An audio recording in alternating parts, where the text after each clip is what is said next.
என்னிடம் பேசு என்று யாரிடமும் கெஞ்சாதீர்கள். பின்பு அவர்கள் அதை ஒரு பழக்கமாக மாற்றிவிடுவார்கள். வெறுக்கின்றார்கள் என்று தெரிந்தும் சிலரை பின்தொடர்ந்தால் வலியும் வேதனையுமே கிடைக்கும். உங்களின் மௌனம் யாரை பாதிக்கவில்லையோ அவர்கள் உங்களிடம் பொய்யாக பழகுகின்றார்கள் என்று அர்த்தம்.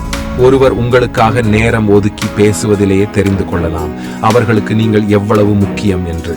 பார்த்து கொண்டே இருக்கும் உறவுகளை விட பார்ப்பதற்காக காத்து கொண்டிருக்கும் உறவுகளுக்கு ஆயுள் அதிகம். ஒன்றை மட்டும் நினைவில் வைத்துக் கொள்ளுங்கள், அன்பை பிறரிடம் கெஞ்சுவதற்காக உங்களின் பெற்றோர் உங்களை பெற்றெடுக்கவில்லை. நம்பியவர்களை ஏமாற்றுகின்றார்கள் சிலர், ஏமாற்றியவர்களை நினைத்துக் கொண்டிருக்கின்றார்கள் பலர். இரண்டுமே வாழ்வை அழித்துவிடும். பேச நேரமில்லை சிலருக்கு, பேச யாரும் இல்லை பலருக்கு. நேரம் ஒதுக்கி உங்களிடம் பேசுபவர்களை கொஞ்சம் மதிக்க கற்றுக்கொள்ளுங்கள். அவர்கள் செலவு செய்வது நேரத்தை அல்ல, அவர்களின் வாழ்க்கையை.